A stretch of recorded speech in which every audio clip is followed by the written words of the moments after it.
clarity is found in motion. Our whole objective is to get people moving. I've even started saying to clients that my goal is that the connection codes become so automatic for you, they're almost casual. That while you're on the move, it's not that you have to sit down and have an hour and a half conversation every day. Most of us don't have time for that. But it's actually, whatever, while you're walking to get in the car, you're like, whew, I just felt some fear because of whatever. And you're doing it in motion, not because that's what we've been taught for years. Oh, well, you need to get away once a quarter, once a month, once a week and process stuff, which is completely non-human. We live on the same property often with our two youngest grandkids. They do not schedule a session once a day, once a week, once a month to process through stuff. They are all, of course, you have little kids, you know this. They process immediately. We're coded that way. We're hardwired that way. And there's no birthday, I hope, and I know you a bit. There's no birthday where you're going to sit your little one down and say, happy birthday, you're 3. Now you need to shut up. You need to control these emotions. I don't want to hear from you except only in our weekly meeting.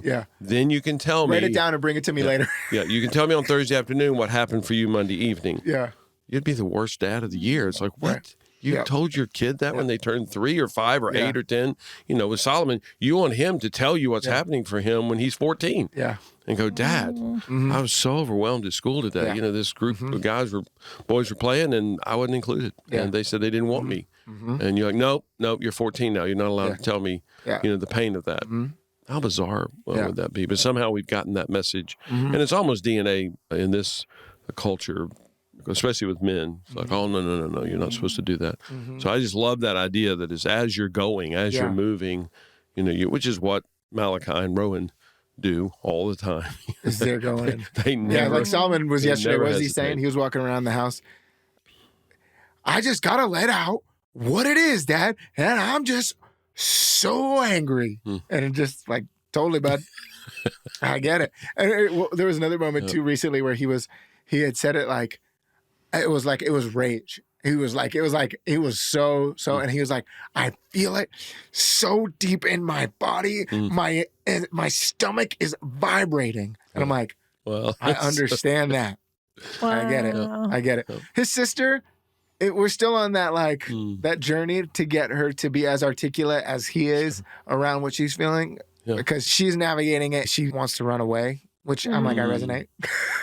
Entirely. I'm like, girl, I know it. I'm like, I just want to run away. Wow. And so the idea there of helping her see that in real time is she'll be explosive in real time, but she's learning to figure out to sit with it and talk about it. That's still a learning curve for her. She's 6 and she's still, when we get to the spot where she can talk and she's brought it down, you realize how consistent she's navigating shame. Like how consistent like that. As a parent, I'm not going to, I think in the past I would have been like, what did we do to break her? That she's seeing like shame or something like that. But now it's more like, I'm like, oh, it's part of life. She's navigating that.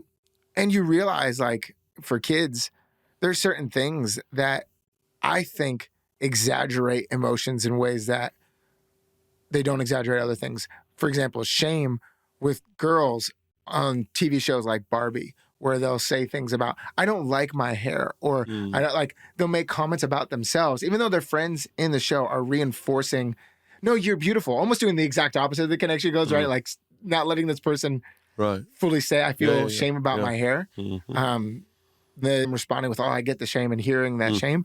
They almost find themselves like trapped in acknowledging their, like what they don't like about themselves. And it's like, oh, that sucks. Yeah. Well, yeah.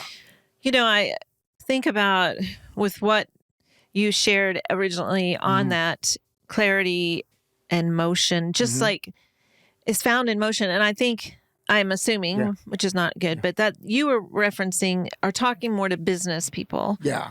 And where the way it happened in the conversation I heard it in was more about relationship. Yeah, which still applies for sure. Yeah. And I think about that. We were with a couple last night, so we were talking about this, that, I was 15, Glenn was 16 when we met, and we have changed as humans in such big ways. Right. We're not the two people that actually met back then. And so it's like there has to be continual motion. And we work with a lot of couples that are just stuck. Correct. That's a common word. Like we're just stuck or, we're just drowning in pain. And often that comes because of the complacency in some ways. Like this is the way we've always done it. Right. So it should work. It should, yeah. So there's no room for the fact that I've grown, you've grown. I see the world differently than I did when I was 15. You see the world differently. And that if we don't understand the importance of motion. Yeah. And we don't go unscathed.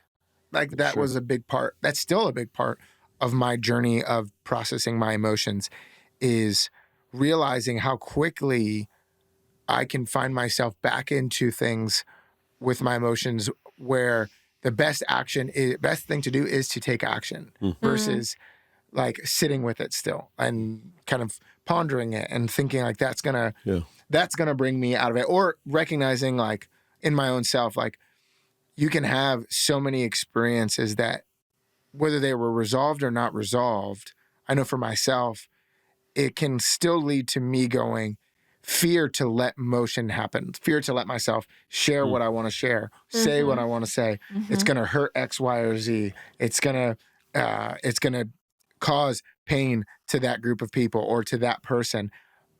And so I've been trained to almost be palatable on a consistent level. Yeah. And the other part of that is it's like, you know, me and my wife talking, like there's an element of the intensity that I feel is regularly in a world feeling like it doesn't have a place. So you find yourself like going like, the best thing to do in that is to restrain, to